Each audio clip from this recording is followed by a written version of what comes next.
প্রিয় অষ্টম শ্রেণীর শিক্ষার্থীরা, শুভেচ্ছা নিও।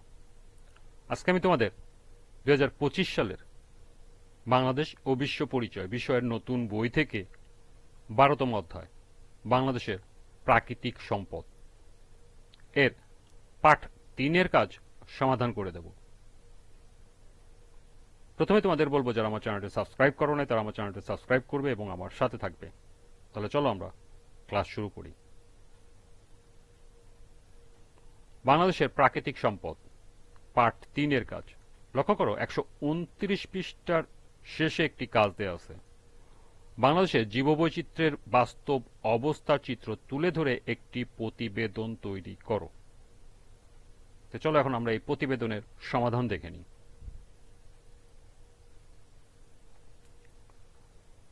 প্রকৃতির মধ্যে সব রকমের জীব যে নিয়মে বেঁচে থাকে তাকেই সংক্ষেপে জীববৈচিত্র্য বলা যায়। মানুষ, প্রাণী ও কীট পতঙ্গ সহ জীবজগৎ প্রকৃতির মধ্যে ভারসাম্য বজায় রেখেই বেঁচে থাকে। বাংলাদেশের জীববৈচিত্র্যের বাস্তব অবস্থার চিত্র তুলে ধরে একটি প্রতিবেদন নিম্নে উপস্থাপন করা হলো। প্রতিবেদনের শিরোনাম: বাংলাদেশের জীববৈচিত্র্যের বাস্তব অবস্থা। বাংলাদেশ একটি জীববৈচিত্র্য সমৃদ্ধ দেশ। এ দেশের বন, পাহাড়, নদী, হাওর, বাওর ও উপকূলীয় অঞ্চলে রয়েছে অসংখ্য উদ্ভিদ ও প্রাণী প্রজাতি।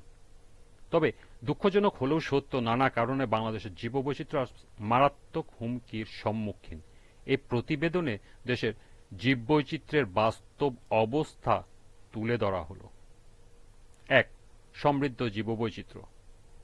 বাংলাদেশ একটি জীববৈচিত্র্য সমৃদ্ধ দেশ। এখানে প্রায় 138 প্রজাতির স্তন্যপায়ী, 566 প্রজাতির পাখি, 167 প্রজাতির সরীসৃপ, 49 প্রজাতির উভচর, 253 প্রজাতির মিঠা পানির মাছ এবং শতাধিক গাছ, লতা, গুল্ম ও ভেষজ উদ্ভিদ রয়েছে। 2. বিলুপ্তির পথে প্রজাতি। কিছু প্রজাতি ইতিমধ্যে বিলুপ্ত হয়ে গেছে, আবার অনেক প্রজাতি বিলুপ্তর পথে, যেমন বাঘ, বিভিন্ন প্রজাতির পাখি এবং কিছু স্তন্যপায়ী প্রাণী হুমকির মুখে। IUCN এর 2015 সালের তথ্য অনুযায়ী দেশের 1619টি প্রজাতির মধ্যে অন্তত 389টি প্রজাতি হুমকির মুখে রয়েছে। এর মধ্যে অনেকগুলো ইতিমধ্যে বিলুপ্ত হয়েছে। 3. বন ও জলভূমির ধ্বংস। দেশে বনভূমির পরিমাণ আন্তর্জাতিক মানদণ্ড অনুযায়ী প্রয়োজনের তুলনায় কম, মাত্র 10 থেকে 17%। অবৈধ দখল, চাষাবাদ ও উন্নয়নমূলক কর্মকাণ্ডের কারণে বন ও হাওর অঞ্চল ধ্বংস হচ্ছে, যা জীববৈচিত্র্যের জন্য হুমকি স্বরূপ। 4. জনসংখ্যা বৃদ্ধি। দেশের জনসংখ্যা বেড়ে যাওয়ায় জলাভূমি ভরাট করে বাড়িঘর, রাস্তাঘাট, শহর নির্মাণ হচ্ছে।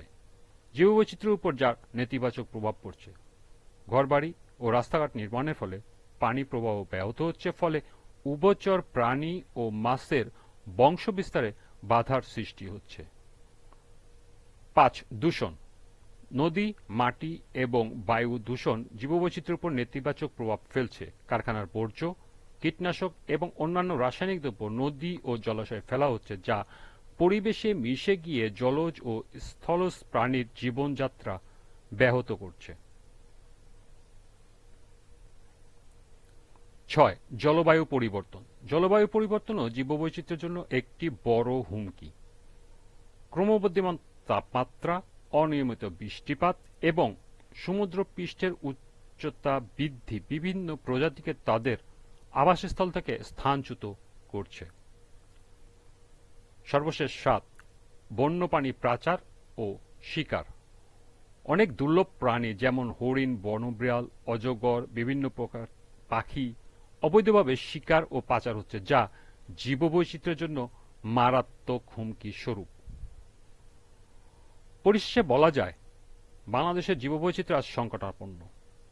এটি রক্ষা করা শুধুমাত্র পরিবেশগত দিক থেকে নয়, বরং অর্থনৈতিক ও সামাজিক উন্নয়নের জন্য অপরিহার্য। তাই এখনই জীববৈচিত্র্য রক্ষায় বাস্তবমুখী পদক্ষেপ গ্রহণ করা জরুরি। প্রকৃতির সাথে সহাবস্থানের মাধ্যমে আমরা একটি সবুজ, নিরাপদ ও টেকসই ভবিষ্যতের দিকে এগিয়ে যেতে পারি। সর্বশেষ প্রতিবেদন প্রণয়নকারী, এখানে তোমাদের নাম লিখবে, শ্রেণী অষ্টম। এই ছিল এই কাজের সমাধান। আজকের ক্লাসটি এ পর্যন্তই।